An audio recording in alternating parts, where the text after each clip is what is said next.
Assalamualaikum warahmatullahi wabarakatuh. Salam sejahtera untuk kita semua. Selamat datang di video series pembelajaran pemahaman gratifikasi bersama saya, Muhammad Indra Furqon.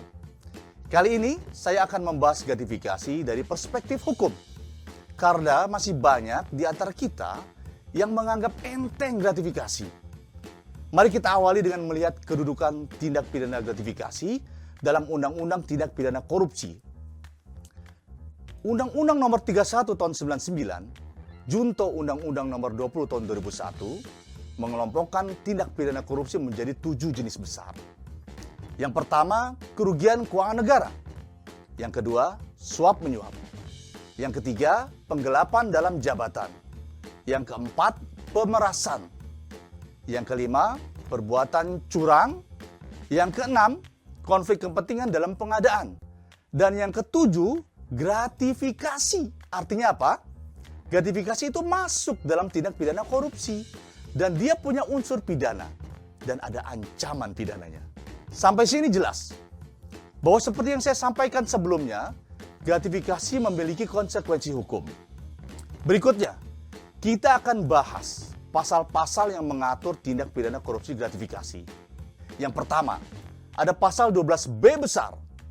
Jika kita perhatikan, bunyi pasal 12B besar ayat 1, setiap gratifikasi kepada pegawai negeri atau penyelenggara negara akan dianggap suap apabila berhubungan dengan jabatan dan berlawanan dengan kewajiban atau tugasnya. Maka kita tidak melihat adanya redaksi merugikan keuangan negara di situ. Kita tidak melihat adanya redaksi memberikan janji atau melakukan atau tidak melakukan sesuatu. Artinya apa? Unsur pidana gratifikasi itu sangat sederhana. Tidak sulit bagi penyelidik, penyidik, ataupun penuntut umum untuk membuktikan unsur pidananya. Tanpa perlu adanya pembuktian adanya kerugian keuangan negara tentunya. Dan tidak perlu membuktikan apakah ada janji terucap. Tidak perlu membuktikan apakah kita melakukan sesuatu atau tidak melakukan sesuatu. Tidak perlu. Kemudian, jika kita perhatikan subjek hukum pasal 12B besar ayat 1, siapa itu pegawai negeri? Mari kita rujuk kepada pasal 1 angka 2. Undang-Undang Tipikor, undang-undang yang sama. Di sana dijelaskan siapa saja yang termasuk pegawai negeri. Dan ternyata PNS atau pegawai negeri sipil hanya satu kelompok saja dalam beberapa kelompok yang masuk dalam definisi pegawai negeri. Ada pegawai honorer, pegawai P3K, pegawai kontrak, pegawai BUMN, pegawai BUMD, dan lain-lainnya. Semua pegawai negeri dan menjadi subjek hukum pasal 12B besar. Ada hal yang unik dalam pasal 12B besar ini. Kita biasa mengenal dengan istilah pembalikan beban pembuktian, yaitu mewajibkan terdakwa untuk membuktikan bahwa dirinya tidak bersalah atau membuktikan secara negatif sebaliknya terhadap dakwaan penuntut umum. Sederhananya adalah begini.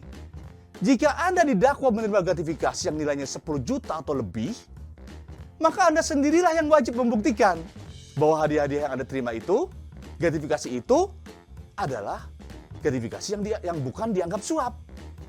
Jika Anda tidak dapat membuktikan, maka sah secara hukum Anda memenuhi unsur pidana, tindak pidana korupsi gratifikasi. Lantas apa konsekuensinya jika kita melanggar pasal 12B besar ayat 1 tadi?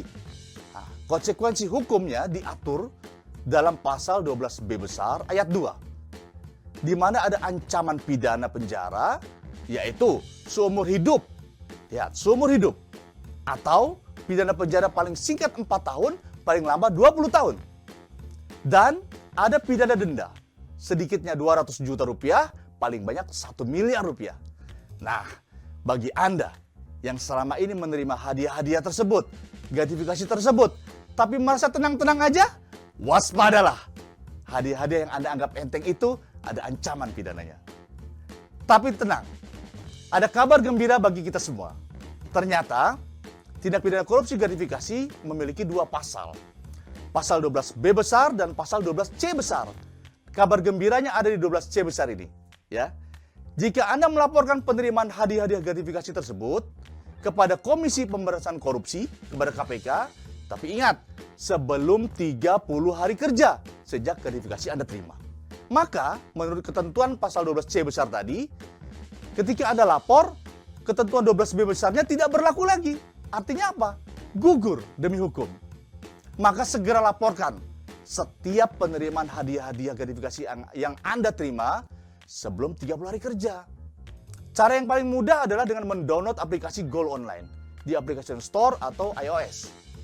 Seketika Anda klik tombol send, seketika itu pula Anda telah melaporkan gratifikasi kepada KPK.